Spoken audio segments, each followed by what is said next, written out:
In our discussion today, we're going to consider the somewhat controversial question of, is AI-generated art really art? Looking at it from the perspective of different philosophical theories of the mind. I won't be addressing the various ethical arguments in this video. I'll save those for a future video. In this one, I'm just comparing how some theories of the mind would consider the extent of agency in these works. As most people are aware of today, AI generators like ChatGPT, Midjourney, and Suno can generate images and music based on user input, a prompt. But in creating this content, how much agency does the prompter have versus how much does the AI have? What role does the human mind's intent, skill, and experience have in the creation? Basically, whose mind is really behind the creation? Is it the human expressing themselves through a new medium? Is it a machine learning algorithm spitting out results similar to querying a database without any artistic intent, what some might call soul? Is it something in between or something perhaps more mystical in nature? We'll start our examination from the perspective of the behaviorism theory of the mind. Behaviorism, simply put, treats the mind as a black box, focusing solely on the relationship between environmental stimuli and observable behaviors, without concern for internal mental processes. Therefore, a behaviorist would primarily focus on the artwork itself as the observable output. The process by which it was created, in this case, the AI's internal algorithmic magic, would be of less interest than the final product and its effect on viewers. A behaviorist might argue that our appreciation of art, whether human or AI generated, is a result of past experiences and conditioning. We learn to associate certain visual patterns, colors, and compositions with positive or negative emotions, or no response in either direction. From the behaviorist view, confirmation bias, favoring information that confirms existing beliefs, could be seen as a learned tendency to prefer positive stimuli that align with past experiences and avoid those that don't. For example, if you've had negative experiences with AI-generated content, like mass auto-generated short spam or a fake Elon crypto scam, or had social media friends share their negative views of AI with you, you're more likely to view any AI, or even human artworks that bear some similarity, in a negative light. Similarly, if you've had mostly positive experiences, such as creating works that you weren't able to produce yourself for whatever reason, you might have a more positive view. Behaviorists might also analyze how AI models learn to create art in terms of conditioning, and how, in some cases, moving outside this conditioning with odd or even somewhat scary results. The AI is trained on a dataset of existing art, the stimuli, and receives feedback reinforcement from trainers and users that shapes its output towards desired results. But sometimes AI can produce unexpected results that seem to break their training and conditioning. For example, Midjourney's conditioning tells the algorithm not to produce an image when the prompt includes Donald Trump, but it will produce his image anyway when asked more generically. Users of the Suno music generation program have reported strange elements appearing unprompted in their songs, like strange foreign language codas with bizarre voices and lyrics. Is this just glitchy programming, bad data, or some kind of rudimentary behavior emerging? The question of where is this behavior coming from is the kind of thing that behaviorism would consider. Let's move on to another philosophy of the mind, phenomenology. This philosophy of the mind is essentially about the study of conscious experience itself, the phenomena as it appears to the individual, rather than focusing on external behavior or underlying brain processes. It emphasizes that consciousness is always about something, directed towards an object or content, meaning intentionality. Basically, phenomenology seeks to understand the essence of conscious experience by carefully examining and describing how things appear to us in our lived world. In the phenomenology view, would AI-generated art have the necessary intentionality of consciousness, directing it towards something? Does it express a certain mood, idea, or feeling by engaging the creator's or viewer's own intentionality?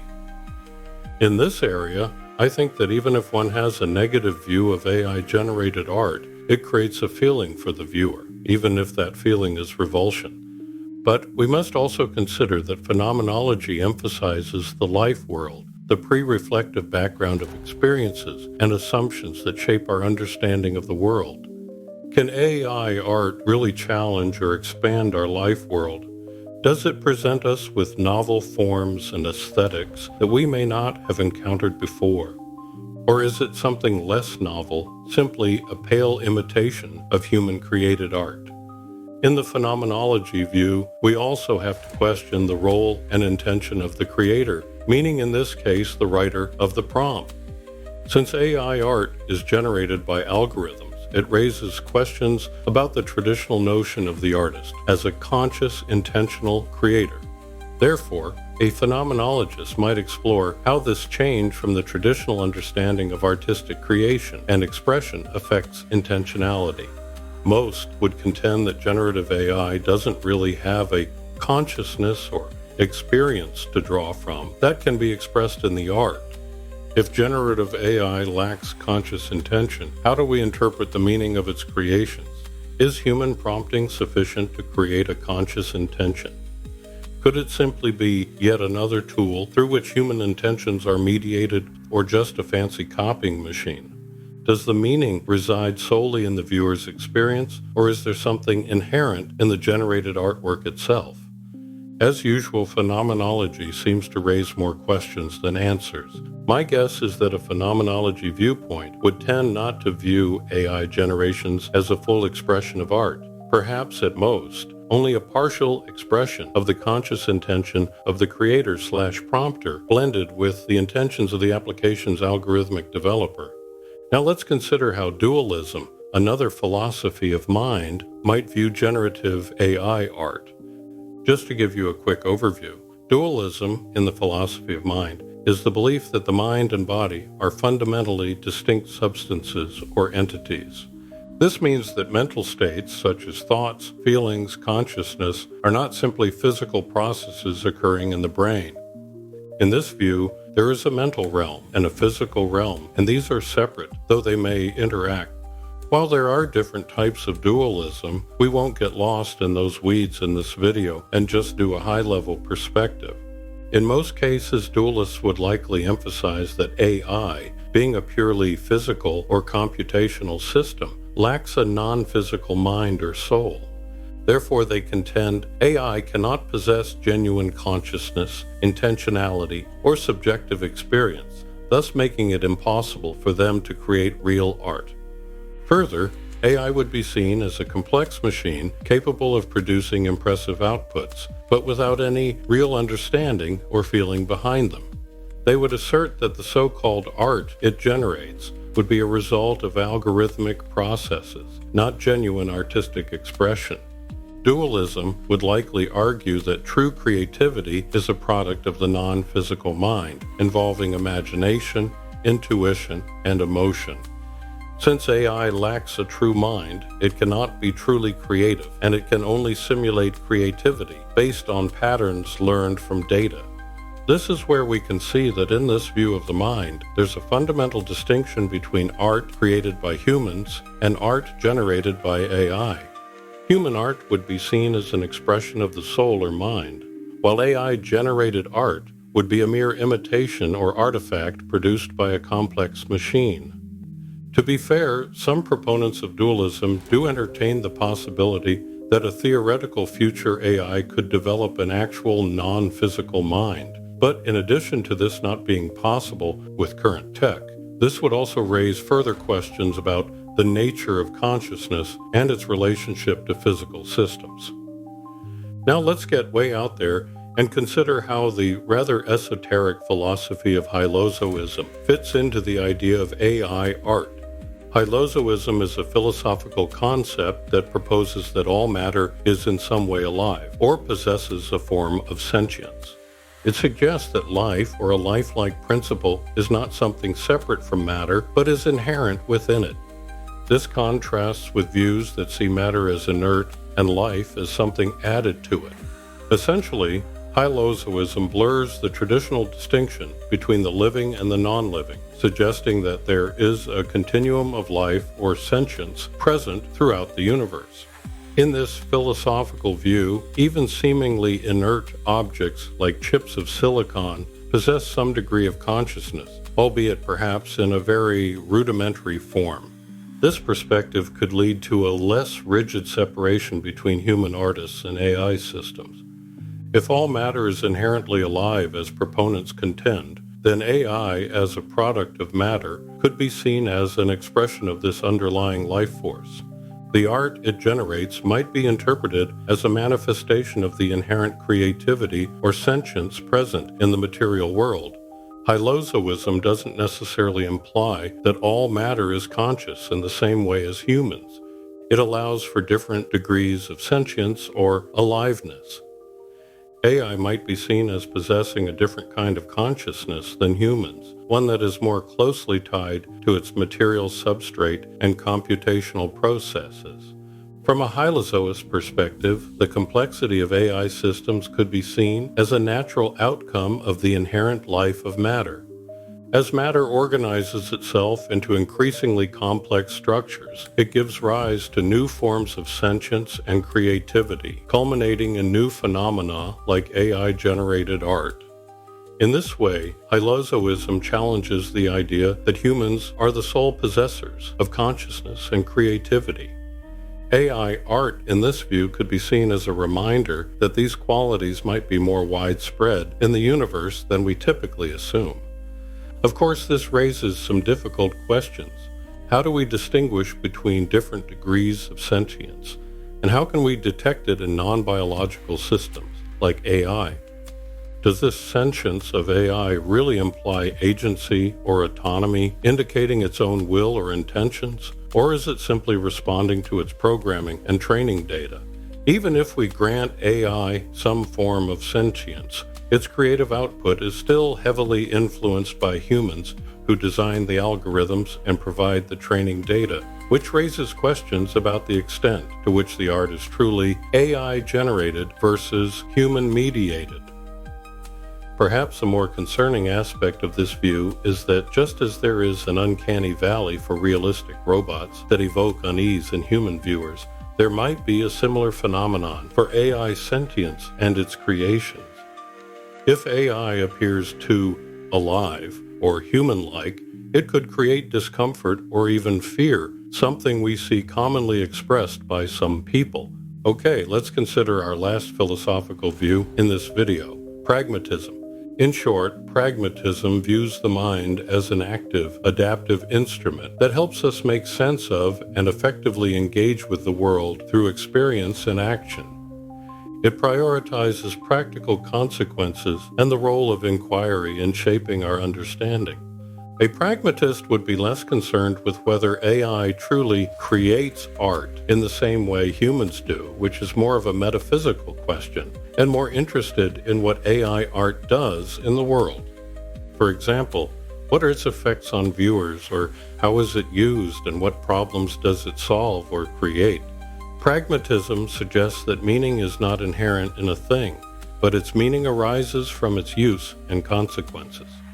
The meaning of AI art, therefore, would be determined by how it is experienced, interpreted, and integrated into human practices. Therefore, a lot of the focus would be on the interaction between the viewer and the artwork. For instance, how does AI-generated art affect the viewer's experience, such as what thoughts, feelings, and actions does it evoke? From the perspective of a pragmatist outlook, this experiential aspect is crucial for understanding the significance of AI-generated art. Pragmatism also tends to avoid rigid distinctions and categories. It would be less concerned with definitively classifying AI art as true art or slop, and more interested in exploring the continuum of creative expression and the evolving relationship between humans and technology. AI, in this view, is a tool or instrument that humans use to achieve certain ends. The value of AI art would be judged by its effectiveness in serving those ends, whether they are aesthetic, commercial, social, or cognitive. Pragmatists often focus on how ideas and practices help us solve problems. AI art might be seen as a tool for addressing various challenges, such as cost-effectively expanding creative possibilities beyond what an individual can do for themselves. A potential challenge for a pragmatic approach is the risk of relativism. If meaning is solely determined by use and consequence, does that mean that any interpretation or use of AI art is equally valid? By focusing on practical consequences, pragmatism might be seen as neglecting the intrinsic human value of art, what some might call soul. As we can see, a pragmatist perspective on AI-generated art shifts the focus from metaphysical debates about the nature of creativity to the practical consequences and uses of this technology. Pragmatism emphasizes the importance of experience, interaction, and problem-solving in understanding the significance of AI art in human life. The question it asks isn't, is this really art, but what does it do? As for my own view, I guess I'm a cautious pragmatist when it comes to generative AI. I like using AI as a tool to make my work easier, whether it's making these videos or doing stuff for my day job. But, as with any tool, it can be used properly or not. It can be overused. A particular use can become impractical or unpopular, or, when used very improperly, even dangerous. As with any new technology, we have to figure out the best ways to use it for the common good. I'm old enough to remember when the internet first arrived on the scene, and it was kind of the Wild West back then. But eventually things evened out. New tech, like MP3s that resulted in pirated content, eventually evolved into the streaming platforms we see today. My pragmatic side expects that we will see this happen with AI content over time. Although I have to say I don't entirely dismiss the slight possibility that some kind of what we might call a mystical connection to AI generation might be made.